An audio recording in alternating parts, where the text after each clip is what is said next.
My name is John Passfield, and today I'm going to read from my novel, Lord and Lady Macbeth, Full of Scorpions is My Mind. And you'll see on the cover there's a picture of two scorpions, both with crowns side by side. So that's kind of the gist of the whole novel right there. 50,000 words to explain that visual there on the cover. Here's another explanation, a summary, which is printed on the back of the novel. Lord and Lady Macbeth are being stung, not by scorpions, but by imagery, the medium by which human beings think at the deepest levels. And the kingdom which they seek to conquer and control is not just Scotland, but the kingdom of the mind. Imagery enlightens, but it also obscures. Imagery is loyal, but it also betrays. Imagery is visible on the surface, but manifests itself at hidden depths. Their mutual struggle to live in prose while thinking in imagery affects the two Macbeths in different ways. Now, first, before I read from the text of the novel, an explanation of the structure. I decided to write a Macbeth novel. I decided that what I could do that Shakespeare didn't do is give Lady Macbeth equal time. In other words, Macbeth gets about the same number of chapters as Lady Macbeth. They both respond in the I form. I, Macbeth, living my life. I, Lady Macbeth, living my life. And they respond in alternating chapters to basically the same events. The advent of the witches, the murder of King Duncan, and so on.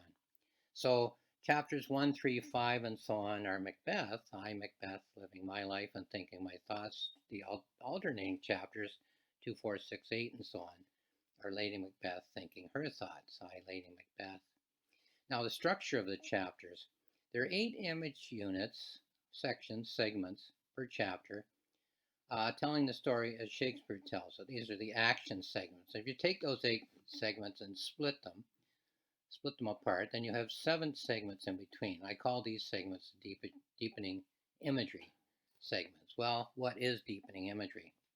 These are categories of imagery that I've developed by which a main character, 2 in this case, Lord and Lady Macbeth, can consider themselves from a number of different viewpoints in search of the elusive goal of all main characters, the balanced view of the self. So I think you can say that every serious play or novel has a quest, a goal for the main character, and that is the balanced view of the self, the balance of the subjective and objective views of the self. When you're buying a piece of clothing, you look in a mirror, you turn, you twist, you try to get different views of yourself to get a complete picture. Now, in the text of this novel, you will search in vain for proof that the two Macbeths are in the same room at the same time and talking to each other in this example of deepening imagery, which I'm calling a duet-duel. You'll also search in vain for evidence that the two Macbeths are not in the same room at the same time and talking to each other. So this is a duet-duel. A duet is harmony. A duel is disharmony. Lady Macbeth and Macbeth talking to each other openly, or thinking thoughts that I would say to my husband, I would say to my wife, if I were to speak openly. So the text is ambivalent. Let's listen in on what they're either saying to each other or are imagining saying to each other and see what you think. See how open the Macbeths are able to be with each other in this duet-duel from the novel. And now let's have a look at chapter 1, which is chapter 1, Macbeth 1, his first chapter in the novel, under the heading of the duet-duel. So I'm leaving out a lot of the imagery of the chapters and just reading these segments. There are 4 segments in each chapter of duet-duel. And here's Macbeth, thinking to himself, or possibly speaking openly. I, too, thought of us as one from the earliest of days, one heart, one mind, one ambition. Our meeting was the encounter of my life. That walk in the meadow was the merging of our destinies. We agreed on all points, my love. We flowed as one strong current from that day. You are the only person to whom I could say what I was thinking. I was relieved that I could express my yearnings to you. You never flinched when you peered inside my thoughts. Then we leave out about a page of imagery on other topics. The second one on page 3. The attraction was like to like. The attraction was stone to stone. The attraction was fiery sword to fiery sword. You were swift with the gavel of judgment. You were kind to your frail old parents, but you judged them as you would a market horse. More alike we were than even you could have known. What you thought was a stable kingdom was built on sand. The kingdom of Scotland was no more secure than your father's throne. Then on to page 5, leaving out about a page of imagery. Feeble and tired was the old king, Malcolm, unmanly and aesthetic his cousin Duncan. Scotland needed a ferocious warrior to face her foes. I winced as these two feeble ones bowed down to foreign diplomats, simpering as they showed negotiators through Scotland's halls, bartering a fragile peace by offering stones from our castle walls. I thought of myself as their future replacement. Every moment was put in service with what was to be. I trained long and hard to be ready when that time came. And then another one on page 6, leaving out another page of other imagery. I'm not the kind, as you know, my love, to talk about our marriage. What is mine, I lock away like royal jewels. Once secure, there need be no thought beyond a smile. I've always leaned towards action. Curb the tongue and draw the sword. Can we agree that almost every word has been said? Better to talk about what we have learned. We have been through a lot together. We must glean whatever is possible from this stricken field. And that's chapter 1 for Macbeth under the heading of the Duet-Duel. Here's chapter 2, Lady Macbeth 1. Now, she might be talking to him openly. She might be just imagining what she would say if they were in the same room together. Page 10. From the moment that we met, I thought of us as one. In those days, I never thought of us as two. We were as close as any two people could ever be. I had an offer from a miserable little prince from a tiny corner of Scotland, the scion of a tiny little island, battered by foreign adventurers and waves. I begged my father to refuse consent, and he complied. My sister threw herself away, a handsome prince from a ragtag kingdom. She disappeared in one of the raids. If she's alive, she's probably a waif in a prison cell. Leaving out another page of imagery. Page 11. Our blood has had one heart since the day we met. Our heads have had one mind in all we have thought. Every action has been the result of our single desire. As a child, I used to love to feed the swans. They mate for life, my mother said, as we tossed the crumbs. The two are joined under the surface, I thought to myself.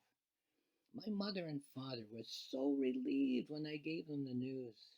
A son-in-law with such regal promise was welcome indeed.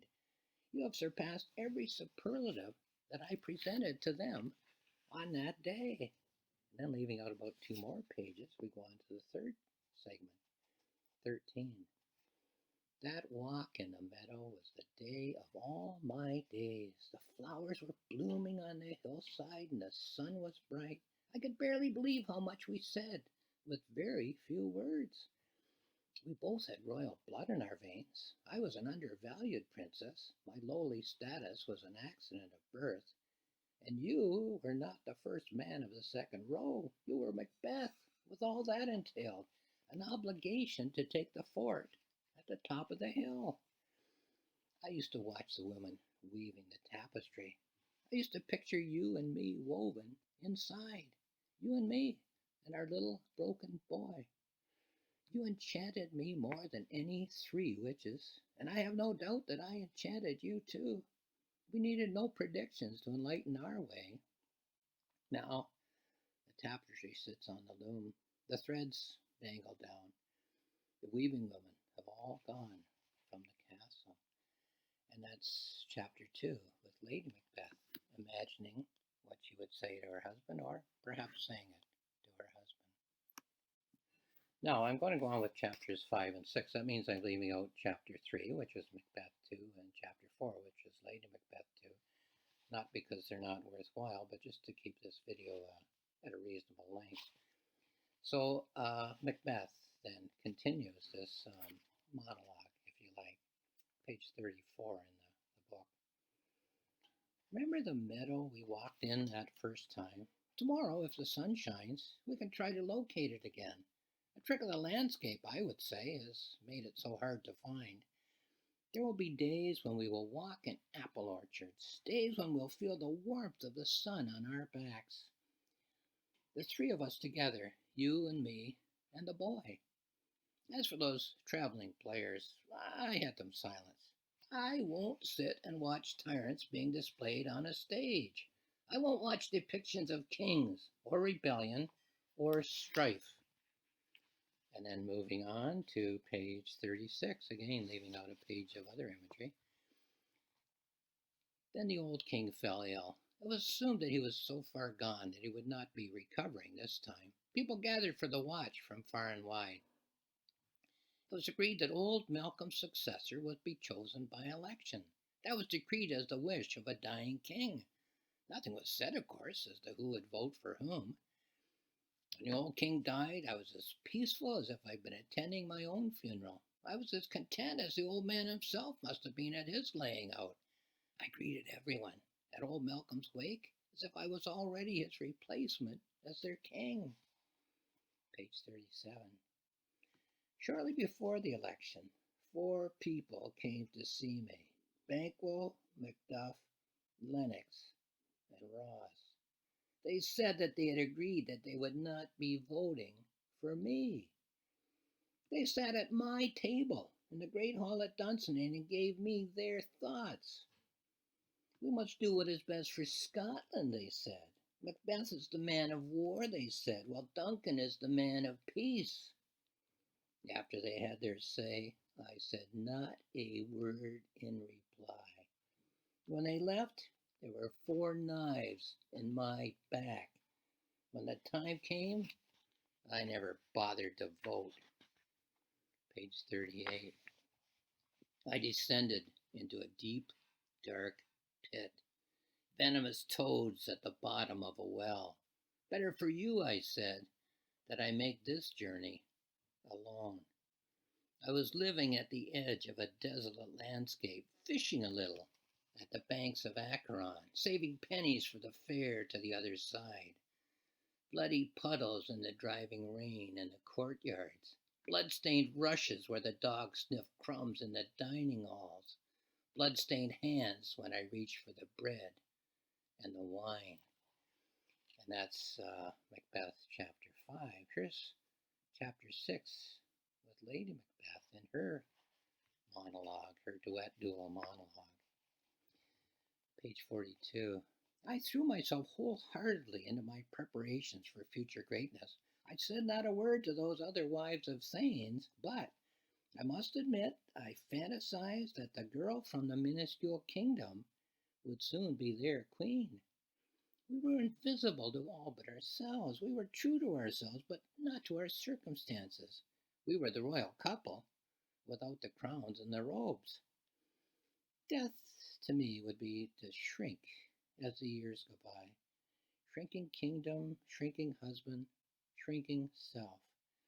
To disappear, yet still to be alive. Then moving on a page to page 43. I could not believe that you brought away those daggers. How could you think that this was part of the plan? Standing there, covered in blood, with those daggers in your hands? I was desperate to stop you talking. I felt that you were fitting us for the noose. It was all I could think of to try to save the day. When Macduff asked, "Wherefore did you so?" he was showing himself in command. He was smearing you with blood, though your gown was clean. I had to squelch Macduff's bid to become the next king. On page 45, Duncan's wife, Her Majesty the Queen, her cold and draughty castle. We were sitting by the fire, a blanket over her head, a ruddy nose. My husband is not a warrior, she said. She blew her nose with a royal handkerchief. But everything he does is for Scotland's good. Page 46. I had him take old Malcolm's tapestry down. Behind was a cold stone drafty wall. I tried to imagine the magnificent pageant with a brilliant array of splendid colors, which was being designed as a chronicle of our reign. The master weaver was a martinet. He worked the weavers very hard, but he was a man who loved the lore of his trade. A good tapestry will last for centuries, he said, a record of the deeds that were done in this time. The eyes of yet unborn thousands will marvel at the events which will animate this wall. And that's chapter 6 with Lady Macbeth and her monologue in the Duet-Duel. And now, chapters 9 and 10, Macbeth and Lady Macbeth. Macbeth first, chapter 9, page 66. Talk of the future is not for me. I have learned not to think of the future. I find the present day enough of a challenge for me. I want a mind which is devoid of speculation. Yesterday is the bog behind me, tomorrow the hill ahead. You ask what would have become of us if we had never met. From such heights the wisest among us lose their footing and fall. Better for both of us to leave such questions aside. 67. Our defences fell into disrepair. At every parley Duncan gave a piece of Scotland away. I was almost relieved when the Norwegians invaded our coast. Duncan received much praise for sending Macdonald to parley with Sweno. All the thanes expressed their relief at the news of the accord with the invaders. Who remembers that I alone opposed the king? I faced Sweno on the beach and drove him back to Norway. I faced Macdonald eye to eye and gutted him from stem to stern. All of this to save my cousin's shrinking throne. Page 69. I used to lie awake and stare at the ceiling. Were my victories making Duncan, the inadequate, look kingly? Was I moving myself further away from the crown? How wrong to think that my deeds stood out on their own. My valorous deeds and Duncan's failed diplomacy side by side? I was thunderstruck when Duncan made Malcolm the next king. Hours of brooding, my love, hours of commiserating with you. I used to ask the old dog what he thought I should do. 70. I study you sometimes when you're asleep. Perhaps you study me when I am asleep. Very few such moments come to either of us, too. We have arrived at a fork in the road. Voices call to each of us. There is a force which seems to determine what we hear. There is the warp, and there is the weft. We each of us have made our contribution. We have each chosen different threads for our tapestry. And Lady Macbeth, chapter 10, Lady Macbeth 5, page 74. Sometimes I think that I became you, and you became me, so we were still two people, rather than simply one, as if our bloods had not commingled at all. I look at you, and I look at me, and I wonder, what makes us the same? What makes us different? What would a child take from us two? What leave behind? That is why everyone seeks the first glimpse of a newborn child. 75. I did not see what you saw at the banquet. I was guessing all the time what it could possibly be. All that I could see the whole time was an empty stool. I was counting on the goodwill of all our new subjects. I had all the cards made up with everyone in their proper places. I wanted everything to be settled from that night on. I had never been on a battlefield, but I knew that we must remain calm. I thought that you would be the one to anchor me. Page 77. The banquet room. Our first event as king and queen, long before the time for festivities to commence. The room was completely empty. They were just myself and the girl. We were setting the place cards at the appropriate places. What do you think of this? I asked. That I leave an empty stool and a place card in memory of Banquo's wife and the mother of his son. Would such a gesture, do you think, be a good idea? Page 78. Once in a while, some light comes in at the window. There's very little light outside. The darkness makes the days seem all the same. There is such an echo in here. Yet when I call out to the servants, they don't seem to hear. Sometimes I wonder whether all of them are deaf. The room is always so draughty and so cold. The tapestry which we had ordered to hang on the wall won't be ready, it seems, for quite some time. Would you consider, my love, moving the thrones, the two of them, of course, to a smaller room? And that's chapter 10 of Lady Macbeth and her side of the Duet-Duel. So I'm leaving out chapters 11 and 12, again, not because they don't deserve to be read, but just to keep the video short. I want to give the flavor of the novel rather than the whole novel. So if we go to chapter 13, it's Macbeth 7. And here's his first thought in the Duet-Duel. Page 98, it says, I worry about you, my love. I worry about what will happen to you. I believe that there are terrible times ahead. We have looked after each other as best we can. We each have been parent, and we each have been child. I can think of no better husband or better wife. Our umbilical cord is now severed. We are drifting off in the dark. Your voice grows faint to me, as my voice grows faint to you. Page 99. Macduff is sharpening his knife. He wants England to fight his battles. His play is to cast young Malcolm aside and filch the throne.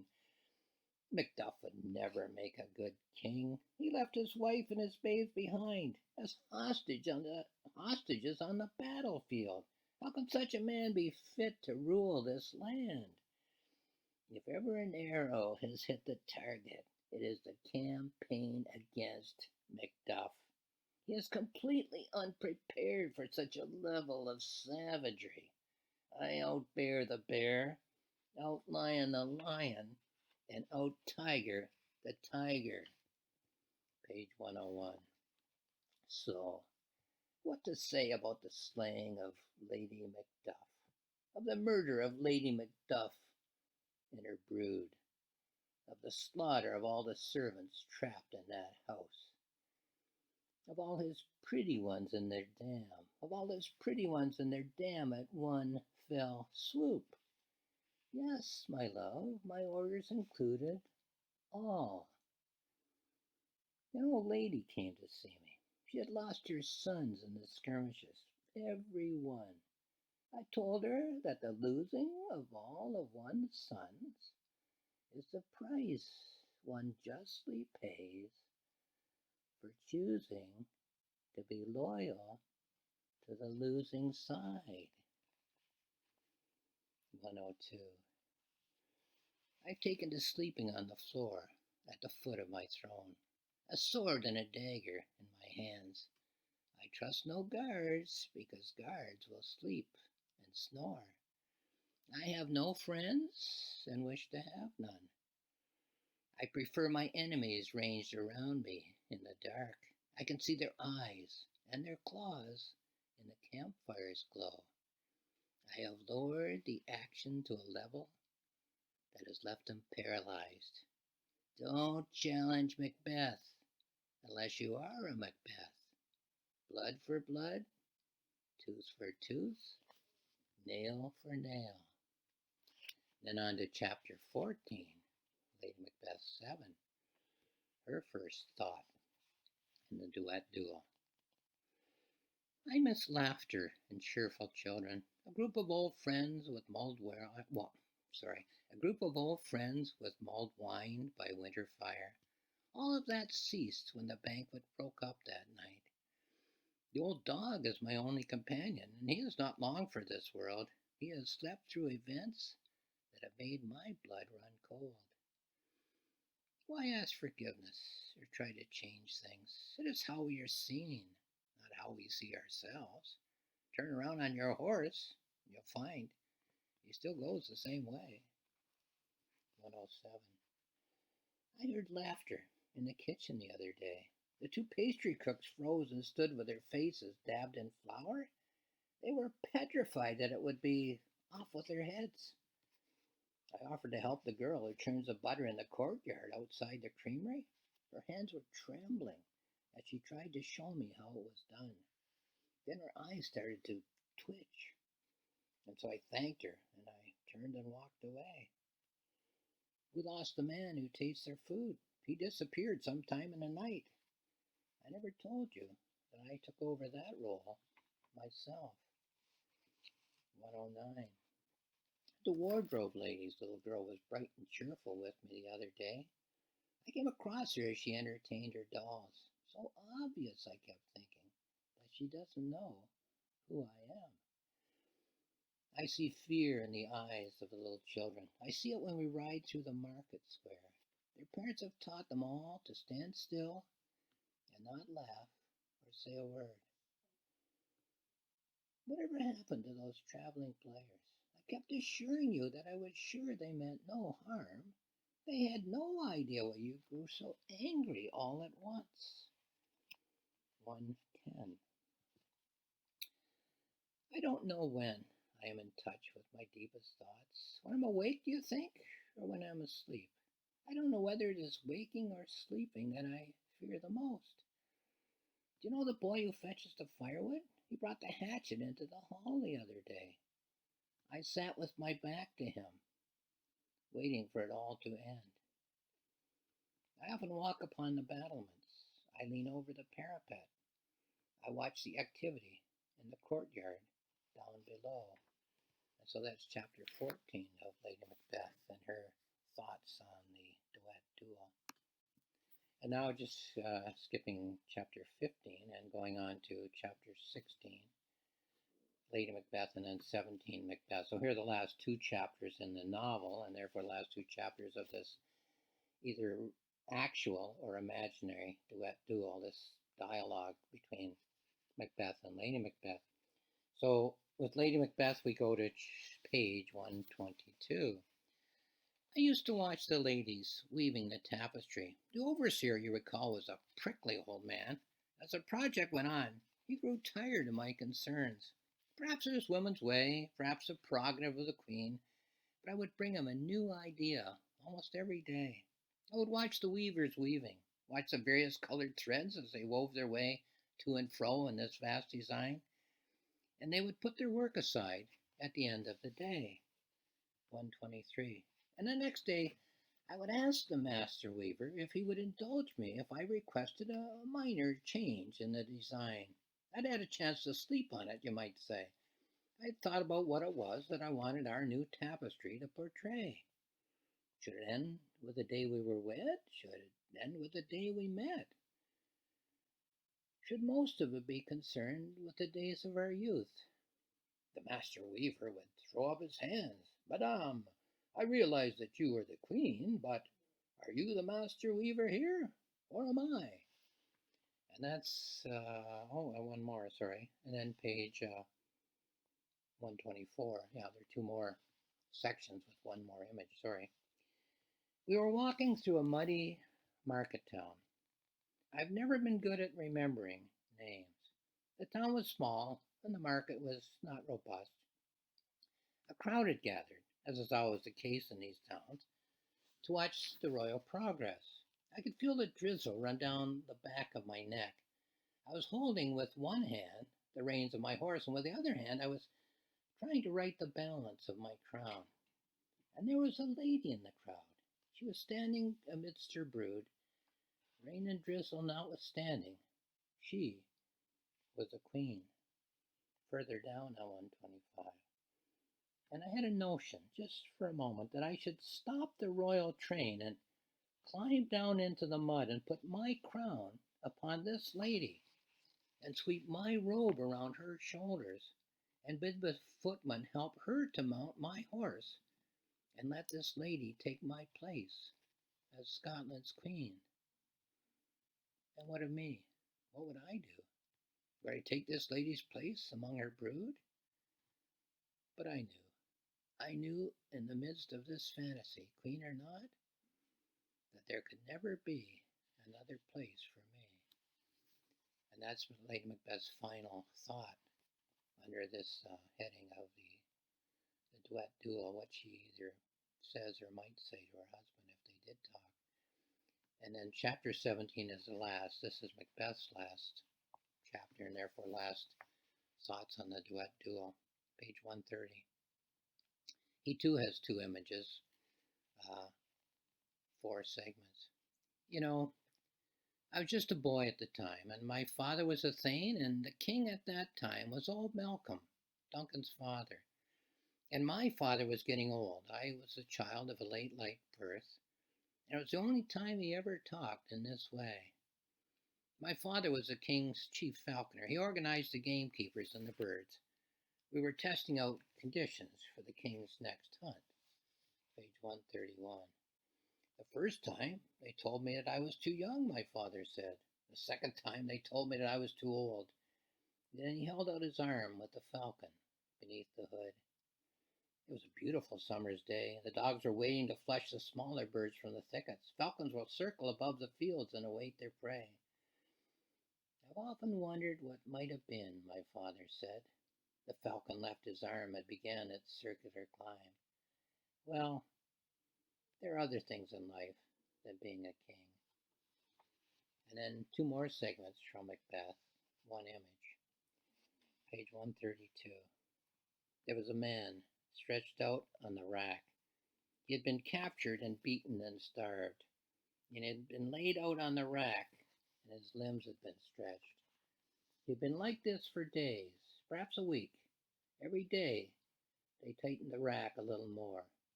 His face was swollen, and one eye was closed. Many of his bones had been snapped. The trick is that you never break the skin. 133. And the torturers were asking him questions. What was his knowledge about Macduff?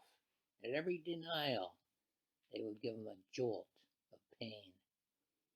And I stood behind the shoulder of the master torturer, and this man, with one eye, looked straight through to the back of my skull. And I knew that he had told everything he had known. I'm sure there's more he could tell, I said. I'm sure he's about to crack. I clapped the torturer on the shoulder and left the cell.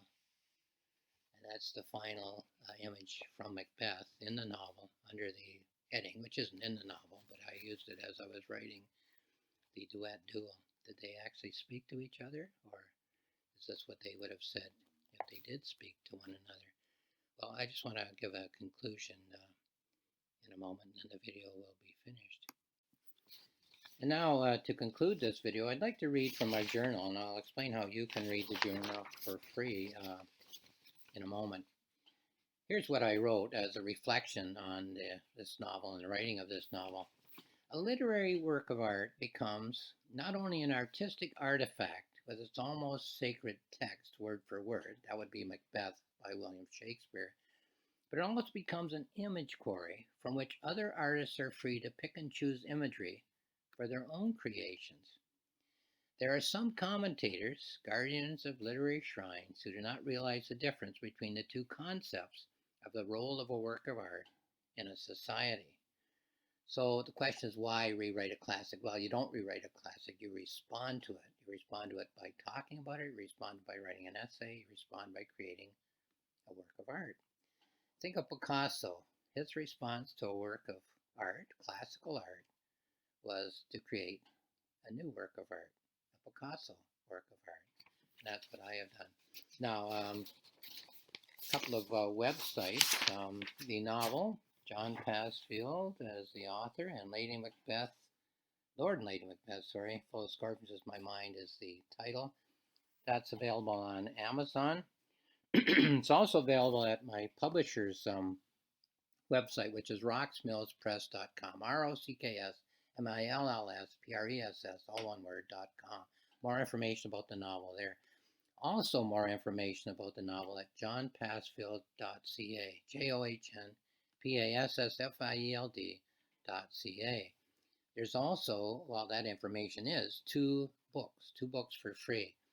If you go to Notebooks at the top and click on it, you'll get my planning notebook, book length journey from the moment I thought of writing a novel on the topic of Macbeth to the point where I had a full rough draft, 50,000 words. If you go to the same website, johnpassfield.ca, go to the top and click on journals, then go down to the Macbeth icon, you'll get a full book for free, which is my journal, and that's my reflections on all kinds of topics: Macbeth, Shakespeare, poetic plays, poetic novels, and so on, as I was uh, polishing the novel. Okay, now lastly, a request. Uh, I enjoy reading, but I'd love to be able to watch a video in which two other people, Lord and Lady Macbeth, speak these same lines.